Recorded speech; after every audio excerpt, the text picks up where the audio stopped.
नमस्कार, मैं आश्रुति। आप देख रहे हैं next nine news. Pallavi Patel जो अपना दल कामेरावादी की मुख्य चेहरे हैं, वही पल्लवी पटेल को लोकसभा चुनाव में अखिलेश यादव ने दरकिनार कर दिया था। समाजवादी पार्टी ने दरकिनार कर दिया था। पल्लवी पटेल के दरकिनार होते ही उनकी विधायकी पद कहीं ना कहीं एक तरह से कहें तो मुश्किल में आ गई, क्योंकि सिरातू से पल्लवी पटेल इस समय मौजूदा विधायक है, लेकिन समाजवादी पार्टी के टिकट पे, सभा के टिकट पे पल्लवी पटेल की विधायकी पद उनके पास होना और अब लगातार सूत्रों के हवाले से ऐसी खबरें आना कि पल्लवी पटेल का विधायकी पद उनसे छीना जा सकता है।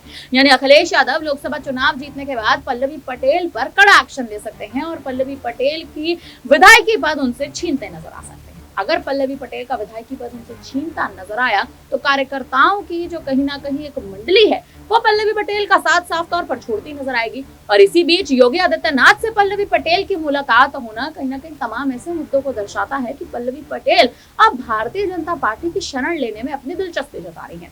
उपचुनाव होने वाले हैं और उपचुनाव के लिए पल्लवी पटेल अपनी निगाहें टिकाई हुई हैं किसी एक सीट से चुनाव लड़ने के लिए। लेकिन किसी एक सीट से चुनाव वो तभी लड़ पाएंगी जब पल्लवी पटेल सिरातू की सीट से इस्तीफा दे देंगी विधायकी पद से, और इस्तीफा अखिलेश यादव को सौंप पाएंगी, क्योंकि सिरातू की सीट इस वक्त अखिलेश यादव के पास नहीं है। सिरातू की सीट कहीं ना कहीं इस समय सीट शेयरिंग में है और वो सीट शेयरिंग की कहीं ना कहीं हकदार पल्लवी पटेल मानी जाती है। पल्लवी पटेल सिरातू से जीती तो थी, लेकिन उन्होंने साल 2022 में हराया था उत्तर प्रदेश के डिप्टी सीएम केशव प्रसाद मौर्य को। वही केशव प्रसाद मौर्य बगावती सुर बीजेपी के खिलाफ अपनाने के तमाम बड़े प्रयासों में जुट चुके हैं। अखिलेश यादव के बड़े प्रस्ताव उनको मिल चुके हैं कि 100 लाइए सरकार बनाइए। लेकिन पल्लवी पटेल की अगर बात कर ली जाए, पल्लवी पटेल की योगी आदित्यनाथ से मुलाकात यानी उत्तर प्रदेश के मुख्यमंत्री से मुलाकात और देर शाम जाकर उनकी मुलाकात होना और तमाम खबरों में ये अटकलें तेज हो जाना कि अब पल्लवी पटेल अखिलेश यादव के खेमे में वापसी नहीं बल्कि भारतीय जनता पार्टी की शरण लेती या फिर बीजेपी के साथ गठबंधन करती नजर आएंगी। अगर ऐसा हुआ तो समाजवादी पार्टी के मुख्य चेहरे अखिलेश यादव को तो बड़ा झटका लगेगा ही, लेकिन पल्लवी पटेल अपने हाथों से अपनी सीट भी खो बैठेंगे।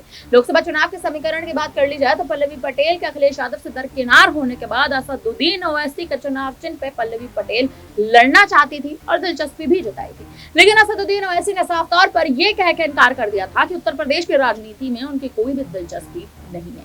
यानी सीधे तौर पर पल्लवी पटेल की राजनीति से दूर दूर तक वो अपना कोई वास्ता नहीं रखना चाहते। अब उपचुनाव में आखिर पल्लवी पटेल क्या रणनीति बनाती नजर आएंगी, ये देखना बेहद अहम होने वाला है। फिलहाल अब इस पूरी खबर पर और पल्लवी पटेल आखिर क्या रणनीति बना सकती हैं, आने वाले समय में अपनी पार्टी का जनाधार कैसे मजबूत कर सकती हैं, इस पर अब आप क्या कहेंगे, आप हमें कमेंट करके जरूर बताइएगा। तमाम बड़ी खबरों के लिए आप बने रहिए हमारे साथ, देखते रहिए।